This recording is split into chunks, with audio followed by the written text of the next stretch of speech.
Olá, pessoal, tudo bem com vocês? Espero que sim, espero que estejam se cuidando, tá bom? Hoje a gente vai começar a falar mais, profundamente sobre merengues. Então, para falar sobre merengues, a gente precisa entender os outros pontos do açúcar, né? A gente precisa entender um pouquinho melhor sobre caldas. Recapitulando as outras aulas, a gente conversou muito sobre tipos de bolo. Então, principalmente o que é massa espumosa, o que é massa cremosa. Lembra sempre dessa diferença, isso é muito importante, tá? Então a gente conversou um pouquinho sobre o que é cada tipo de massa. Agora a gente vai começar a falar um pouquinho sobre recheios e coberturas para esses tipos de massa específicas, tá bom? Para que dessa forma a gente consiga entender melhor um pouquinho esse mundo da confeitaria, tá? Começando pelos tipos de calda. Porque para falar sobre merengue, a gente precisa entender primeiramente sobre os tipos de calda, um ponto muito importante, tá? Então vamos lá. Primeiramente, existem diferentes tipos de pontos na calda de açúcar.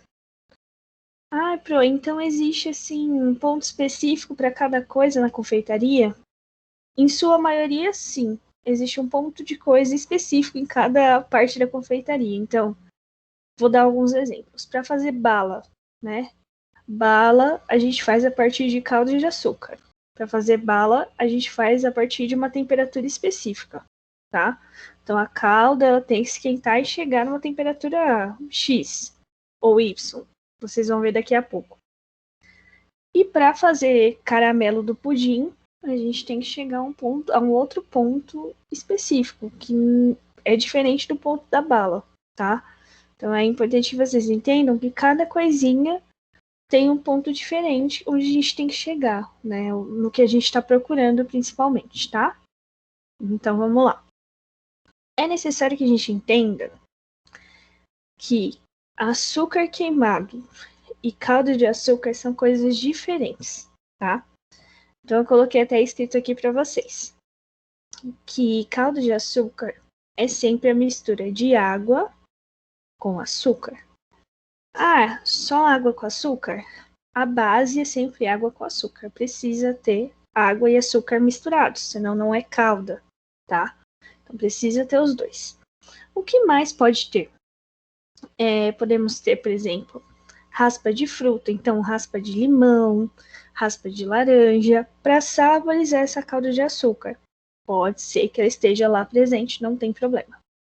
Outras coisas que a gente pode colocar são essências, algum tipo de bebida alcoólica, ou alguns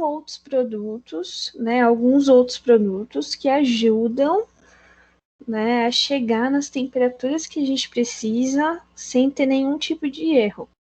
Como, por exemplo, a glucose, que a gente conversou um pouquinho, o açúcar invertido, que a gente conversou um pouquinho. Então, são produtos que auxiliam a não existir nenhum tipo de erro na minha calda de açúcar, tá? Então, tem aí alguns produtos que podem vir a aparecer em receitas de calda de açúcar. Produtos que são comuns, né, em serem vistos durante aí a produção de calda de açúcar em diversas receitas diferentes, tá? Como eu já falei anteriormente, né, caramelo, né, açúcar queimado ou caramelo feito apenas com açúcar é chamado de caramelo seco. Então a gente tem o caramelo feito a partir da mistura de água com açúcar, a partir de calda, a gente tem um caramelo feito só de açúcar, tá? Eles têm uma estrutura um pouquinho diferente, uma coloração muito próxima. Ai, Pro, faz diferença colocar caramelo de água com açúcar no pudim e caramelo só de açúcar no pudim?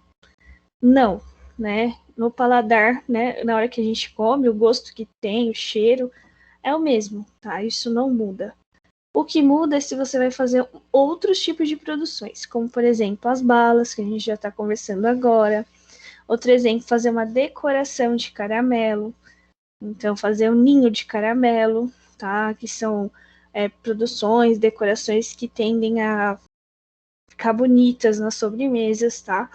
Tudo isso precisa, sim, de calda de açúcar, né? Então precisa de água, precisa de açúcar e precisa de temperatura, tá? Então quando a gente vai decorar com caramelo, a gente precisa sim de temperatura, mas para fazer pudim, tanto faz se vocês vão usar o caramelo seco ou a calda de açúcar, os dois dão um efeito super interessante, tá?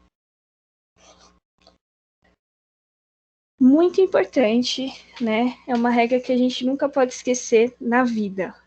Não pode mexer calda de açúcar depois que ela está no fogo.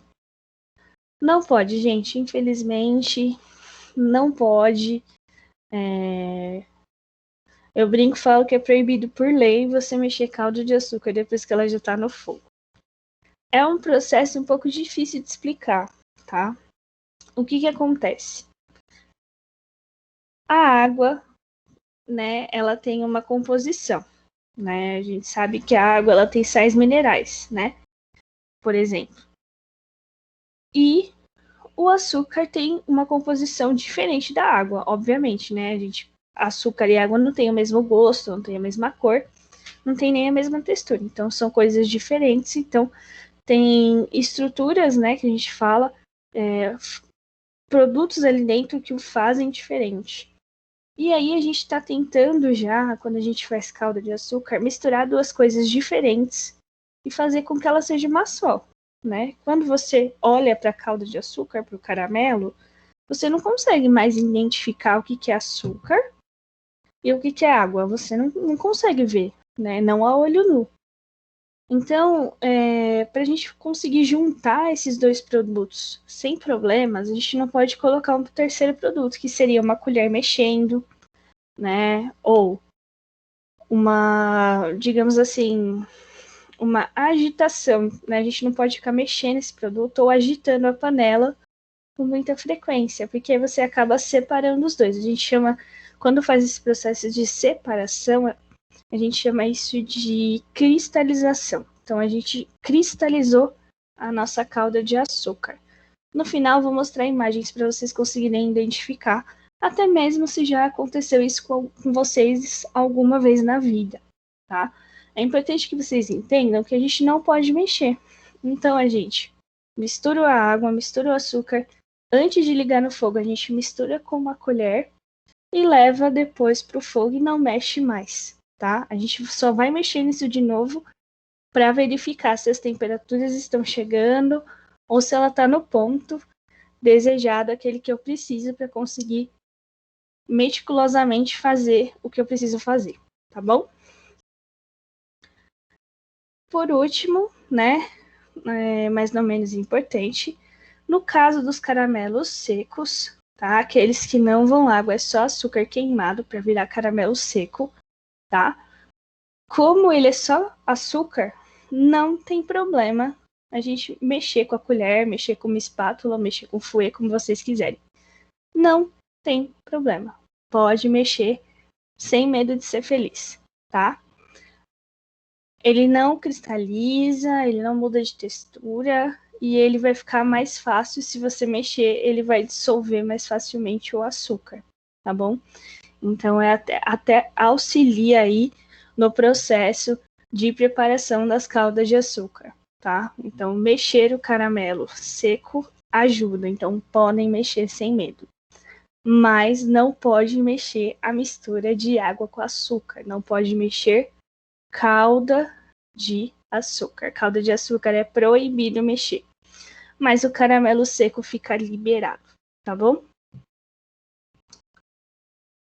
Uma outra questão muito importante que mexe diretamente com a segurança de vocês quando vocês estão fazendo calda de açúcar é entender que qualquer tipo de calda de açúcar tem a sua temperatura aí de mais ou menos 100 graus Celsius, tá? Então é uma temperatura alta, tá? Se é uma temperatura alta, a gente tem que tomar muito cuidado. Com o quê? Primeiro, para não cair na nossa mão, para não usar utensílios que esquentem muito, né? E deixar e esquecer na panela, por exemplo, colheres e garfos com cabo de metal, tá? Não de forma alguma encostar a mão nessa calda, nesse caramelo, tá? Independente se for caramelo seco ou não, tá? O açúcar, ele esquenta muito, ele demora muito para perder temperatura, né? Ele retém a temperatura. Então, se por acaso a gente encostar a mão, encostar o dedo, encostar alguma coisa, nós podemos ter uma queimadura feia, né? Uma queimadura de terceiro grau. Então, tem que tomar bastante cuidado na hora que a gente está produzindo calda, tá? Então, qualquer produção que a gente for fazer calda, muito cuidado e muita atenção sempre. É a falta de atenção que nos leva ao acidente, tá? Então, a gente tem que tomar todas essas precauções, ok? Continuando. Esses aqui são alguns pontos da calda de açúcar, tá? Eu vou ler e vou falar um pouquinho sobre cada um deles, tá? Primeiramente, a gente tem o ponto de calda fraca, tá? Então, é uma calda fraca entre todas as caldas de açúcar. Por que a gente chama esse ponto específico de ponto de calda fraca? Fala, nossa, que nome esquisito, né? Então, esse ponto específico, o que ele significa? Primeiramente, ele significa que a temperatura ela é mais baixa, né? Então, ele é o primeiro ponto de calda que vocês vão encontrar. Ele começa a aparecer a partir dos 100 graus e vai até 105 graus, mais ou menos, tá? Pode ter alguma variação. Significa que ele não é uma calda muito espessa, né? Então, por exemplo, quando a gente pega o caramelo do pudim, mesmo na forma, a gente vê que quando a gente vira, ele demora para escorrer, né? A gente vê que ele demora para se movimentar naquela forma. O que significa isso? Que ele é um material um pouquinho mais denso, né? Então ele demora para se movimentar. Se vocês pegarem e forem fazer o caramelo qualquer dia, vocês vão ter que passar na lateral da forma e vocês veem que vocês demoram para fazer isso, porque a calda ela é mais difícil de espalhar, porque ela é mais densa, parece um xarope, né? Parece uma coisa mais pegajosa, né? Isso por conta da quantidade de açúcar. A calda fraca, né? A gente pode chamar de calda fraca ou até mesmo de calda rala, como vocês quiserem. A calda fraca, ela tem como característica, quando a gente coloca a calda no fogo, e aí quando a gente olha, o açúcar derreteu. Ela é aquele primeiro ponto, aquele que o açúcar derreteu. A gente já pode usar nesse momento, tá? Normalmente a gente vai usar depois de fria, obviamente, mas ela é usada para quê? Principalmente para bolos, né? Então, para regar os bolos e a gente fazer ali de camada em camada regar para deixar o nosso bolo molhadinho, o nosso bolo de festa, o nosso pandeló, tá?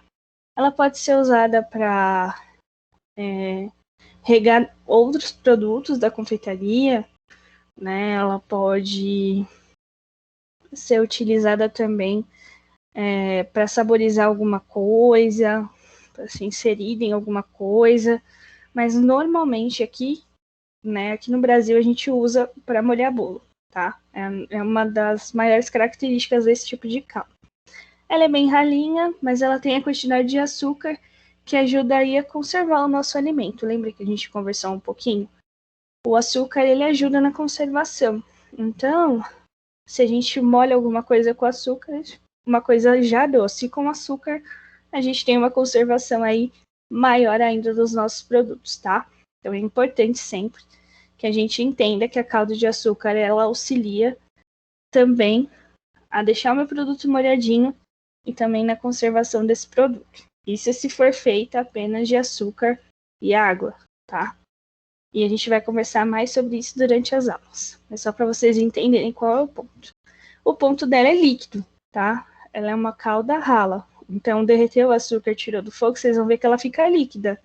Ela não fica densa, ela não parece calda de pudim. Ela fica líquida e se você não colocou nada que dê cor para ela, fica transparente, tá? Então, é uma característica desse tipo de calda. O próximo tipo é o ponto de fio fino, né? Ou ponto de fio fraco. Ou até mesmo ponto de cabelo, tá? Porque ela tem esse nome tão esquisito, né? Porque ponto de cabelo, Pro? Bom, muito simples. A gente pode olhar a cauda de algumas formas, né? A gente consegue olhar de várias formas, mas algumas delas são: primeiro, pela temperatura, e isso tem a ver com a utilização do termômetro em si, tá? Então é uma forma de ser feito. Segundo, a gente pode olhar com aparelhos específicos, né, da confeitaria, principalmente da parte industrial da confeitaria. E nós também podemos olhar usando um garfo ou uma colher, né? Então a gente mergulha o garfo, a colher e levanta e deixa a cauda escorrer, né? A partir do momento que ela escorre e fica aparecendo um fio de cabelo, a gente chegou no ponto de fio fino, de fio fraco ou de ponto de cabelo, que são os mesmos, tá? Então, esse ponto, ele tem esse nome por conta da forma que ele escorre do garfo da colher, tá? Não se preocupem, né? Nós vamos fazer isso na prática, vocês vão conseguir entender um pouquinho melhor do que eu estou falando, né? Eu sei que parece grego agora, mas vai melhorar, prometo. Para que a gente usa esse tipo de ponto, né? Para que a gente usa esse tipo de cauda? Para fazer frutas cristalizadas e confitadas, né? Que é aquelas frutinhas que a gente come, como por exemplo, banana cristalizada, né? Entre outras frutas aí, a gente pode comer dessa forma. Para fazer geleia também, a gente consegue usar esse tipo de ponto. Para fazer algumas mousses de fruta, tá? Não são todas, mas algumas a gente consegue usar esse ponto, tá bom? Então tá aí algumas coisas que a gente consegue fazer com esse ponto de fio fraco, né? Ou até mesmo ponto de fio fino ou ponto de cabelo, tá? O próximo ponto é o ponto de pérola. Meu Deus, que nome estranho. Por que ponto de pérola? Porque quando você retira, né, uma quantidade de calda na colher, ela forma gotas que parecem até mesmo pérolas. Então ficam com um formato de pérola, tá? Normalmente, a temperatura desse ponto é 107 graus, tá? Esqueci de falar a temperatura do outro ponto. O ponto de fio fino, fio fraco ou cabelo é de 105 a 106, tá? E o ponto de pérola é o 107, tá? Onde a gente usa o ponto de pérola? Principalmente para baba de moça, né? Que é um recheio brasileiro bem tradicional, feito com base de gemas. Doces convencionais portugueses, né? Então, todo doce português aí que usa calda de açúcar se usa bastante o ponto de pérola. Então, a gente tem que tomar cuidado, porque com os pontos de calda, principalmente em receitas bem tradicionais aqui do Brasil, a gente usa bastante os pontos, né? Como, por exemplo, a gente faz aí fios de ovos, certo? Fios de ovos a gente joga basicamente gema dentro da calda de açúcar. Então, se ela estiver no ponto errado, nossos fios de ovos não dão certo. Então, a gente tem que tomar um pouquinho de cuidado com isso. E os doces portugueses são inspirados, né? Os nossos doces brasileiros vêm da doçaria portuguesa, que são os doces portugueses. Então, a gente tem que sempre tentar acertar os pontos da calda certinho para dar tudo certo, tá? Então, esse ponto de pérola é 107 graus. O ponto de fio grosso ou fio forte, de 108 graus a 110, tá? É usado também para produção de mousses, né, para produção de geleias, tá? Próximo ponto é o ponto de bala mole.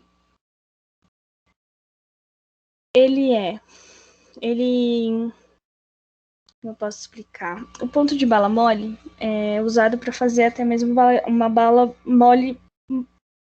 Esse tipo de bala mole especificamente, ele parece uma bala de goma, tá? Então a gente usa para fazer esse tipo de bala específico, tá bom? Por isso que leva esse nome. E a gente consegue identificar também jogando um pouco dessa calda no copo de água fria. Então a gente põe água fria num copo e deixa lá em cima da mesa. Vamos supor. Estamos fazendo a calda, aí eu vou dar uma olhadinha se ela tá na textura certa. Eu pego um pouquinho na colher e jogo dentro da água, tá? Se cair, quando você pegar, tiver uma calda, que ela vai ficar no formato mais molinha, que você consegue, é flexível, você consegue apertar, a gente chama de ponto de bala mole, tá? Normalmente a temperatura desse ponto varia de 112 a 117 graus, tá? Então uma temperatura bem elevada. A gente usa aí para fazer merengue italiano, uma sobremesa que a gente chama de fudge, e uma sobremesa que a gente chama de praline, tá? Então a gente usa para esses produtos específicos, ok? Aí a gente tem o ponto de bala firme, né? O ponto de bala firme, ele leva esse nome porque a gente também consegue jogar dentro do copo, mas aí a gente já tem uma bala mais firme e pegajosa, tá? A temperatura varia de 118 a 120 graus. A gente pode usar para fazer balas também e para fazer fondant, né? A gente vai fazer, não se preocupem. E quando chegar lá, vocês vão entender um pouquinho melhor o que é o fondant. Temos também o ponto de bala dura, né? A gente consegue descobrir ainda mais jogando no teste d'água fria, tá? Fica firme e faz até aquele barulhinho de coisas caindo no fundo do copo, tá? Igual quando a gente coloca uma pedra de gelo e ela faz barulho. Nesse ponto, a gente pode jogar a calda lá dentro, que vocês vão escutar o barulho a hora que ela acerta o fundo, de tão firme que ficou a estrutura dessa calda. A temperatura dela varia de 121 graus a 130, tá? E a gente pode usar para ele fazer diversos produtos, como até mesmo a bala de coco que a gente faz aqui no Brasil, que é tão famosa, que dá para rechear de Nutella, de geleia, e a gente encontra aí para vender, tá bom? Ponto de crosta mole, tá? A calda, ela se solidifica em fios flexíveis, né? Então a calda ela é tão densa que você consegue movimentar, né? Então muda totalmente a estrutura do açúcar, né?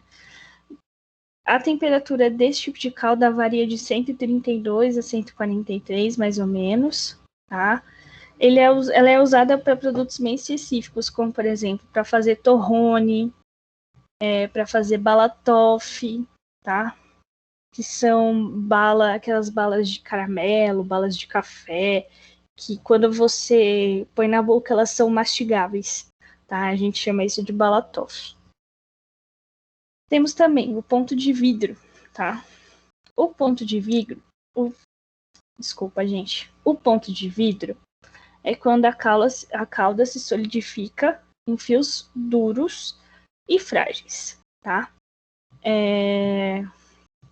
Como eu posso explicar? Eles são usados para fazer decorações, principalmente.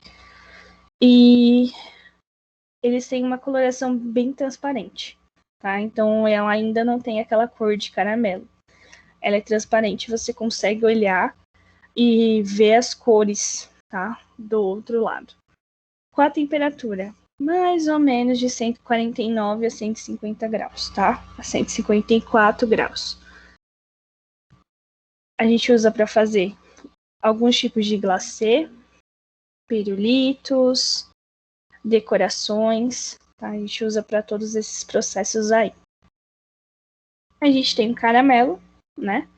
O caramelo tradicional, né? Eu sempre falo que o caramelo tradicional, na verdade a gente vai falar sobre dois agora, o caramelo tradicional e o caramelo vidrado, tá? O caramelo tradicional tem uma cor dourada, parece de guaraná, tá?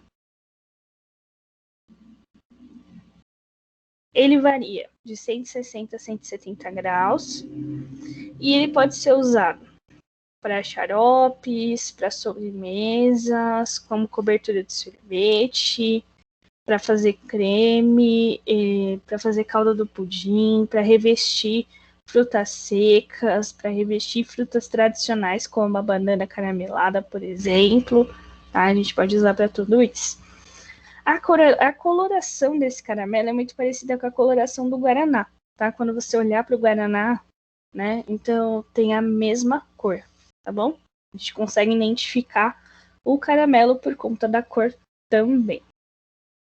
A gente tem também caramelo vidrado, né? O caramelo vidrado, ele adquire uma tonalidade marrom e um sabor muito mais amargo, né?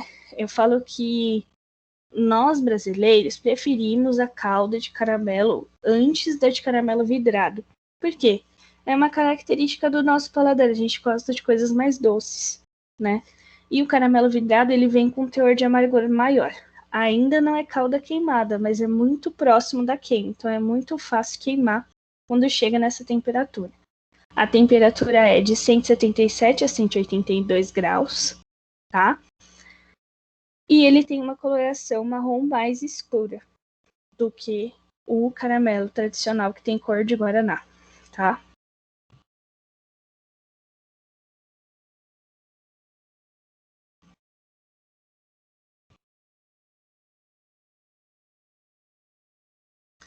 Coloquei aqui para vocês, né, só uma imagem para vocês darem uma olhadinha, né, em como que a gente faz o teste do fio. Obviamente que aqui eles fizeram um teste muito maior, né, jogando uma quantidade de calda muito maior.